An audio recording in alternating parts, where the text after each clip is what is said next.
24년 되게 오랜 시간 수학 교육을 하셨는데요. 가장 뿌듯하셨던 순간은 언제신지? 중2부터 시작돼서 고2까지 무너졌어요? 공부를 안 했죠. 근데 정말 솔직하게 얘기하면 내신 7, 8등급이었다가 몇 달 뒤에 1등급을 찍었다. 누구요? 진짜. 네, 선생님, 수능 1등급. 선생님 아드님? 음. 그 과정에서 어떤 게 가장 핵심이셨는지? 저는 어떤 선행이라든지 저 친구는 어디까지 나가 있다더라, 어떤 교재까지 풀어야 된다더라 라는 부분들보다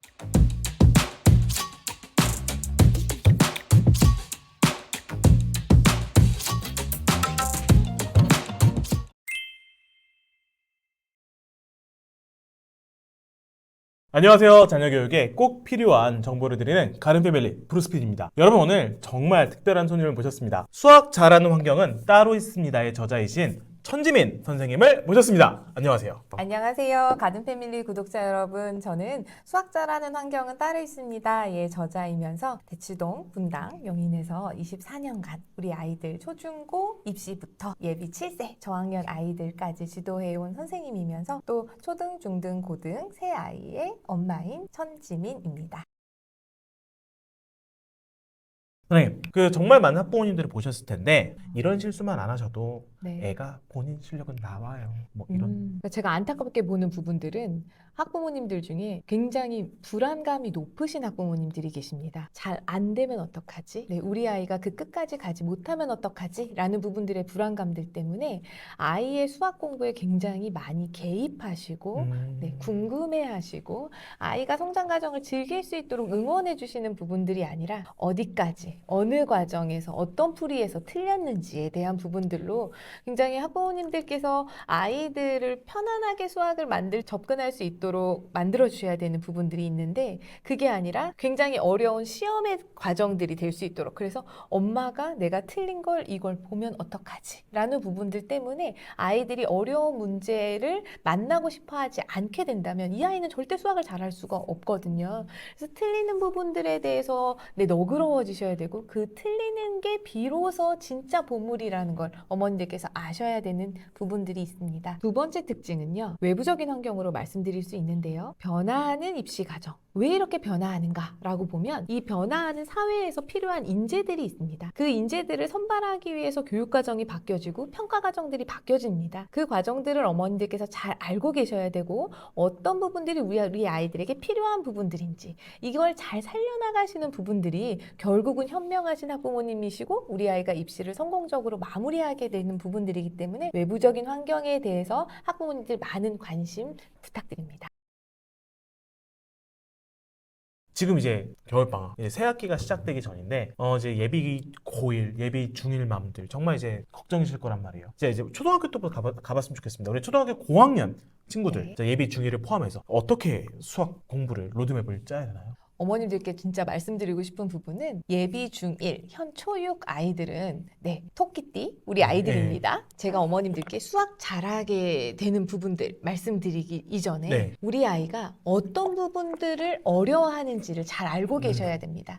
지금부터 3년 전 코로나 시기에 저희 아이들이 그 교육 과정에 학교를 가지 못했습니다. 네. 그리고 EBS라든지 어머님들께서 여러 가지 부분들로 대체를 해주셨을 수 있지만 그 아이들에게는 그 시간이 없어진 시간이에요. 유학이나 이민을 갔다가 다시 온 것과 똑같은 상황이라고 예상하시면 좋으실 것 같습니다. 근데 그 친구들이 초등학교 3학년 그리고 5학년 친구들은 초등학교 2학년 과정에 대한 수 개념들을 명확하게 이해하지 못한 채로 다음 학년이 되어서 어려운 과정들을 만나게 되는 친구들입니다. 그래서 6학년 친구들을 만날 때 저는 수학의 개념이 명확한가? 왜냐하면 초등학교 3학년 시기에는 굉장히 다양한 수적 개념들이 나오는데 그 부분들을 명확히 아이가 이해하지 못했다면 지금 현재 중학교 과정들을 아무리 다지고 반복해서 어려운 문제를 풀더라도 아이들의 이 내부적인 심리 상태에서는 수학에 대해 어려움을 겪고 있습니다. 왠지 틀릴 것 같고 왠지 어려울 거라는 부정적인 마음으로 수학을 만날 수밖에 없는 아이들이기 때문에 우리 아이가 과연 어떤 부분들은 모르고 넘어간 것이 있는가 저는 그걸 찾아내는 과정이 보물찾기 같은 소중한 시간이라고 생각하거든요. 그 과정 과정들을 어머님들과 아이가 잘 찾아내어서 그 과정을 이제 아이가 알게 되어야 되는 거죠. 그리고 학부모님들께 설명해 줄 수 있어야 됩니다. 그런 초등 과정에서의 탄탄한 베이스를 다진 다음에 중등 과정들을 자신감 있게 쌓아 올라가는 부분들이 너무 중요해서 겨울방학 이전에 어떤 선행이라든지 저 친구는 어디까지 나가 있다더라, 어떤 교재까지 풀어야 된다더라 라는 부분들보다 우리 아이는 수학을 잘 할 수 있을 거고 중학교 수학을 잘 할 수 있도록 지금 초등 과정을 마지막 점검해보는 부분들로 찾아가 보시는 부분들을 추천드립니다.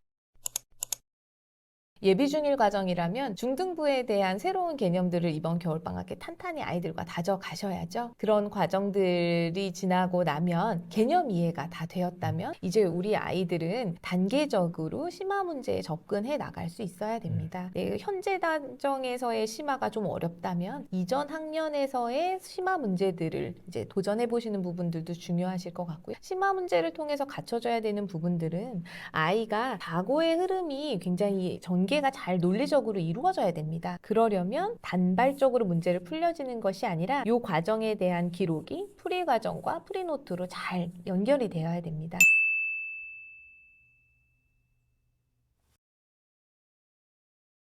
이러한 습관들을 아이들이 잘 다져질 수 있도록 심화부터 다져져야 중학교 올라가서의 문제들을 만날 수 있기 때문에 이 부분들을 복습도 탄탄히 해보시되 복습에서는 심화 과정에 대한 풀이관을 다져보시는 부분들이 중요할 것 같고 중학교에서의 개념도 너무 과하게 어렵게 진도가 어디만큼 나갔다라는 부분들에 대한 생각들보다는 아이가 얼만큼 알아가고 있고 어느 과정들까지 이해해 가고 있는지 그 과정을 굉장히 칭찬해 주시고 응원을 해주시면 아이들은 학부모님들이 믿는 대로 그대로 되기 때문에 잘하고 있고 수학을 잘할 거다라고 응원해 주시면 아이들은 수학 문제 앞에서 겁내하지 않을 겁니다. 몇 점이고 어떻게 해야 되고라는 기준과 잣대를 좀 더 어머니께서 여유롭게 가져주시면 좋으실 것 같습니다.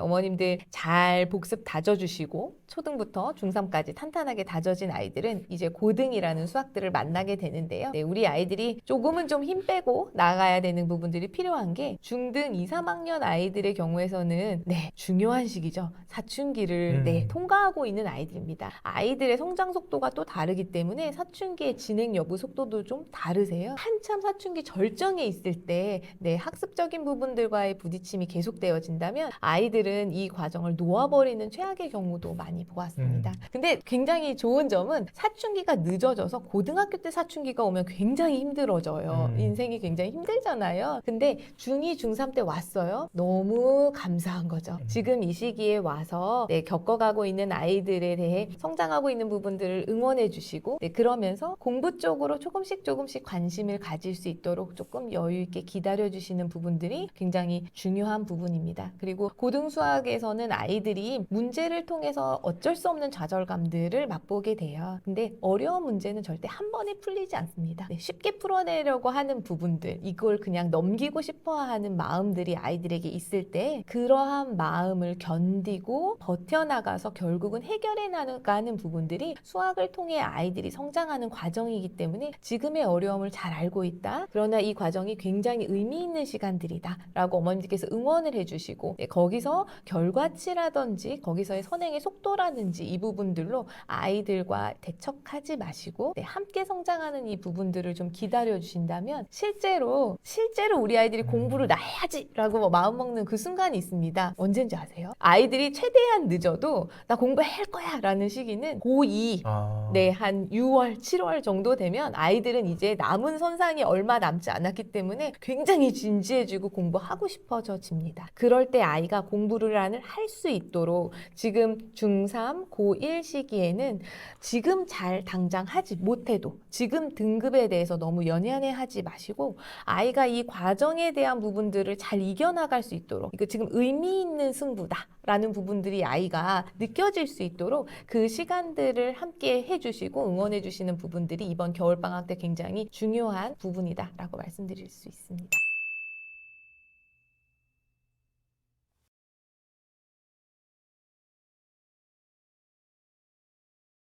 수학은 변별력을 가를 수 있는 과목이에요. 누가 인재고 진짜 인재인지 아닌지에 대한 변별력을 가르는 게 수학인데 이 변별력과 비슷한 말로 분별력이라는 부분들이 있습니다. 수학적 사고를 계속 하다 보면 이게 참인지 거짓인지 진짜인지 아닌지 생각해내는 부분들을 아이가 판단할 수 있어야 되는데요. 그 사고가 굉장히 필요한 부분들이 현재 우리 아이들이 처한 여러 인공지능과 함께 살아가야 되는 지금 환경이라고 생각을 합니다. 그래서 지금 이 상황에서 무엇이 맞고 무엇이 그른지에 대한 걸 판단할 수 있어야 하는데 그것이 수학이라는 논리적인 사고를 통해서 우리 아이들이 얻게 될 수 있는 부분들이고요. 실제로 저희가 입시에서 굉장히 중요한 게 수학이라고 하잖아요. 그렇죠. 네, 대학에서 뽑는 인재를 잘 생각해 보시면 교훈을 통해서도 잘 나와져 있습니다. 네, 많이 가고 싶어하는 서울대학교 교훈 아시죠? 서울대학교의 교훈은 베리타스 룩스입니다. 그게 무슨 뜻이에요? 네, 라틴어로 진리는 나의 빛이라는 뜻입니다. 그리고 연세대학교의 교훈 진리가 너희를 자유케 하리라 라는 부분이죠. 고려대도 교훈 한번 보시면 자유, 정의, 진리입니다. 서강대도 말씀드리면 진리에 순종하라 라는 것이 교훈입니다. 진짜 인재를 찾아내서 우리 아이들을 성장하고 진짜 인재를 발굴해내고 인재로 성장해 나가길 원하는 대학에서는 진리에 대해 가까이 탐구할 수 있는 사람들을 인재로 뽑습니다.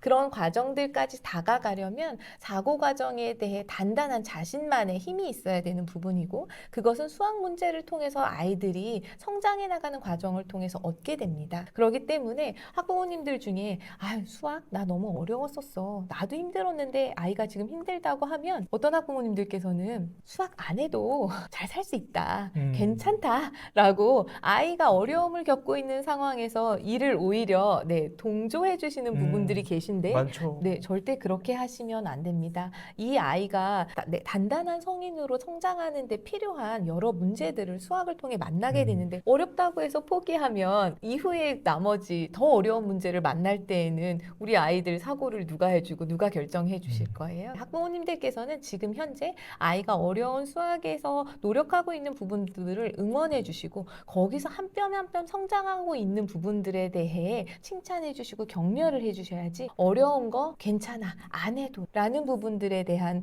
의견들을 굉장히 수업하면서 어머님들께 많이 듣는데 굉장히 어려운 위험한 말씀이다 라는 생각이 들었습니다. 그래서 수학을 우리 아이들이 잘 했으면 바라는 마음은 우리 아이들이 나중에 성장했을 때 변별력이 있는 아이들 잘 분별할 수 있는 아이들 그 힘이 있는 아이들이 되어야 지금 100세라는 쭉 긴 인생의 여정에서 아이들이 잘 여러 어려운 문제들을 해결해 나갈 것이고 그 부분들을 아이들이 잘 할 수 있도록 지금 학부모님들께서는 지금 한 문제의 정답 점수가 중요한 게 아니라 이 아이의 성장 과정에 응원해 주시는 그런 여유로운 마음, 너그러우신 부분들이 학부모님들께 필요한 부분이다라고 말씀드리고 싶습니다. 24년 되게 오랜 시간 수학 교육을 하셨는데요. 되게 어려운 일도 많으셨을 것 같은데 가장 뿌듯하셨던 순간은 언제신지? 정말 솔직하게 얘기하면 내신 7, 8등급이었다가 몇 달 뒤에 1등급을 찍었다. 누구요? 진짜요? 몇 학년 말씀해 주세요. 지금이에요, 지금. 몇 학년이죠? 이제 고3 되죠. 우리 어떡해요? 아들 얘기해도 되겠지? 내신 7, 8등급. 이었는데 1등급 됐다고요? 네. 고3? 네, 선생님, 수능 1등급. 선생님 아드님? 아드님이라고 얘기를 하면 조금 미안해지지만. 왜 미안해요? 뭐 1등급인데요. 뭐 1등급에서 9등급 된 건 좀 미안한 거긴 한데 좋은 거 아닌가요? 네, 그렇죠. 맞아요. 그 과정에서 어떤 게 가장 핵심이셨는지. 너는 될 거다라는 믿음. 그걸 고등학교 2학년 때까지 계속 기다려 주신 거예요? 너는 하면 될 거다라는 믿음으로 계속 응원을 해줬죠. 지금 당장 잘 되고 있지 않아도. 아드님의 어떤 점이 고2까지 7, 8등급이어도 얘는 될 거다라는 믿음을 가지게 되셨나요? 지지 않고 싶어하는 마음, 해내고 싶어하는 마음, 나는 할 수 있다라는 마음. 그게 있었어요. 네. 그거 제가 믿어줬으니까.